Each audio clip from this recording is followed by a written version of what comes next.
Hey, hi, and hello, friends. It's Shy, and today's video is going to be a sort of laid-back, chill kind of tutorial.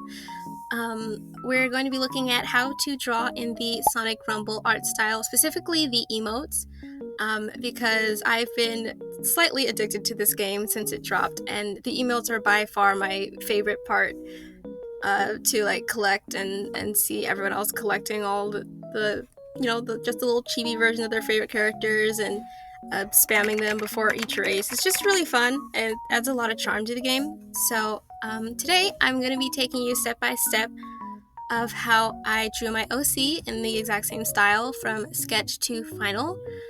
I'll also have the PNG version of this tutorial with like notes and everything down in the description below if you would like to follow along to that after or before. It kind of goes hand in hand with this, so yeah, you could watch the video or you could read the PNG version. They basically do the same thing, but this is just a bit more in-depth. Everything's going to be in real time, and I'm just going to be really slowing down and, going through my layers and everything and showing you how I got from basically point A to point B, and hopefully as concise as I can. Also, everything I say in this tutorial is going to be applicable to pretty much any digital art software as long as it has layers, blending modes, and a default hard round brush of any kind, because that's the main brush we're going to be using. You could use an airbrush, but you don't really need too many brushes for this. It's really just a hard round brush and an airbrush if you'd like. So yeah, without any more stalling around, let's get right into the tutorial. Alrighty, so here we are in Fire Alpaca. Again, you can use whatever drawing program you like, whatever you're most comfortable with. This tutorial is going to be mostly based on style and reference, so the drawing program is, just feel free to use whatever you like, whatever you're most comfortable with. In terms of brushes, I'm using Fire Alpaca's default watercolor brush. In some programs, it might be known as, maybe they have it labeled as hard round or G pen. It's basically a very, just very, very basic pen. It has a bit of tapering, and it's, has a bit of line variation. That'll be important for the inking later. Okay, so we have our brush and we have our reference. So the first thing we're going to want to do is the sketch. So I already have mine done over here. Oops. Let me actually turn that on. There we go. So I have my OC here. You can do your own fan character, a Sona, canon character, whatever you like. I just like to, keep the sketch fairly simple. Looking at our reference here, a few things that are important to note is with most of these emotes, it's fairly typical to have like a few elements sticking out here and there, like here with Sonic's glove, or like here with these little emojis, or with, Silver's quills and bracelet. Like, it's okay for certain elements of your design to, break out of the box and sort of like this dynamic, like coming right at you kind of way. I thought that was really cool. So for my sketch here, I have the tops of her ears poking out and a bit of her bracelet. If your OC has like, big ears or maybe a big tail or big hair or something like that, feel free to have those elements break out of the box a little bit and make it a bit more dynamic.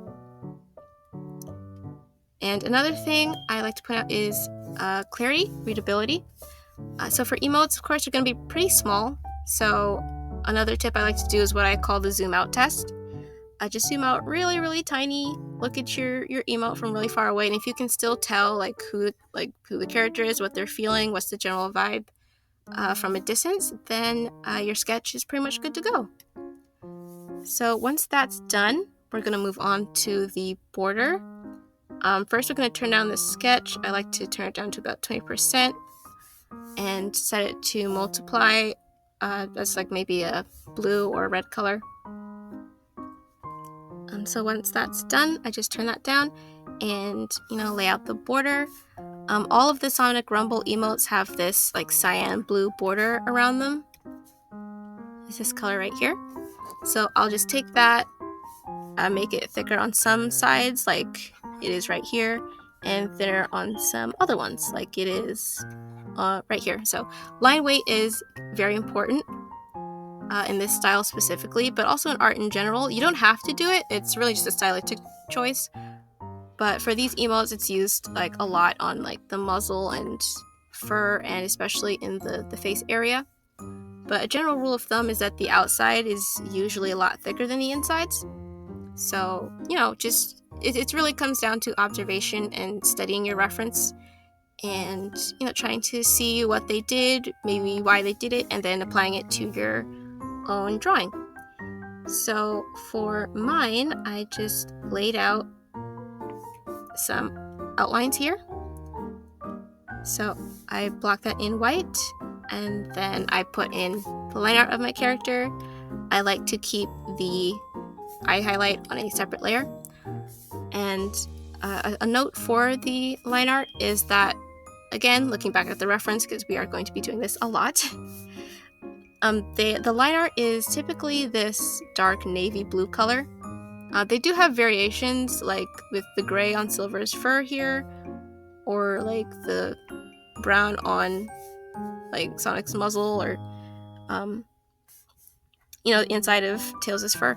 But typically it's going to be this dark, hang on, just grab your color picker. It's going to be this dark navy blue color, generally speaking. Again, you can have variations, it all depends on what you're coloring. Again, this is when the reference comes in handy, so feel free to color pick like I did. It's a lot of trial and error, seeing what works and what doesn't. So for the line art, I kept those same ideas in mind: thick borders, thinner for some of the details like the nose and the iris, and some finer details. And that's pretty much it. It just takes a lot of practice. I'm still not great with inking. If your program has a stabilizer, I would recommend turning that on to about 10. I have mine at 10. File Packer goes up to level 100, but I like to just keep it, fairly minimal, because that can cause it to lag quite a bit. So yeah, once we have our line art done, next thing we're going to do is move on to flat colors. So for my colors, I basically eyeballed most of these. I did, however, color pick the blue from Sonic's emote and used it for all the blue parts of my character.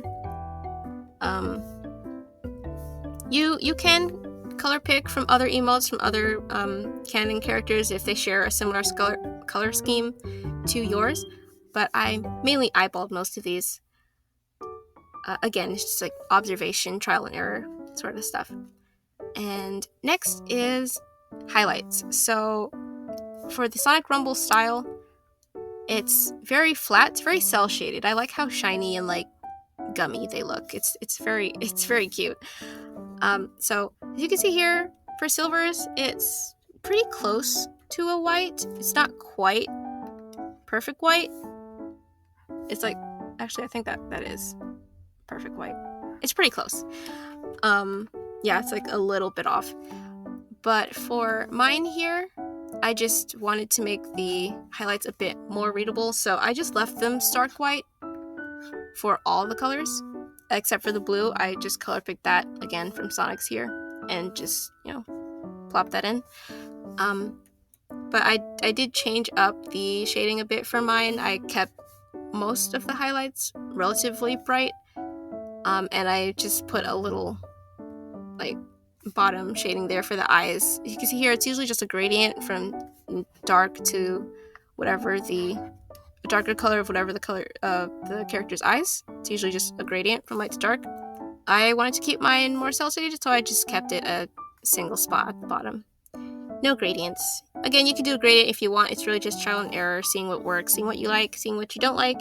And yeah, it takes a lot of practice. I finished this drawing in about 2 hours.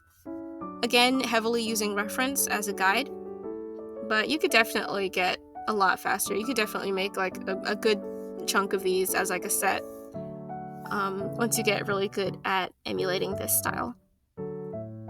So yeah, once we have the line art done, feel free to change a few areas depending on what's inside, just to, you know, blend out some areas more than others.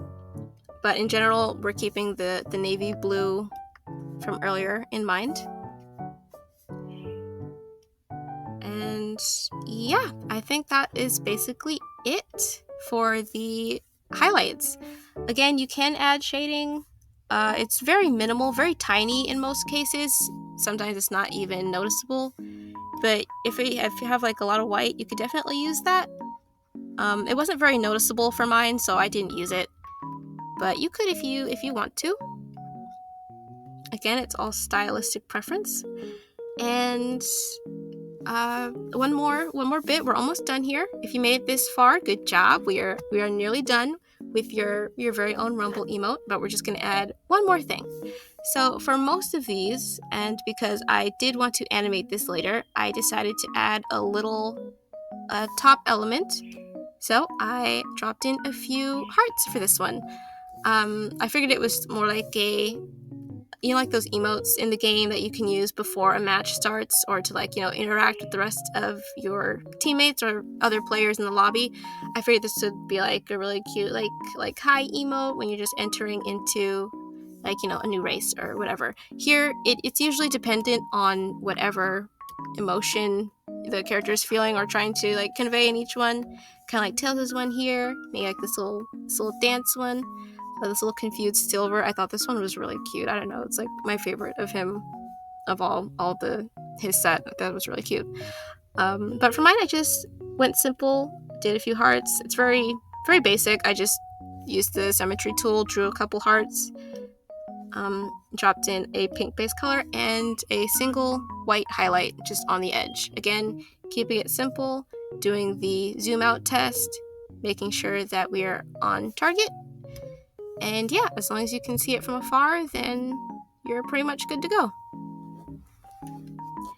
And yeah, with that said, I think that's... usually turn off your sketch after you're done.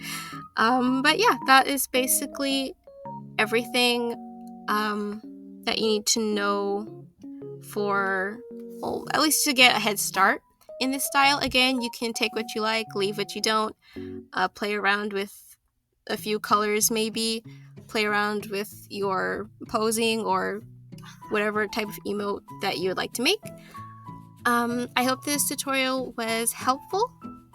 If there are any other types of tutorials or how-tos that you would like to see from me, please let me know. And with that said, I hope you have a great rest of your day. Bye!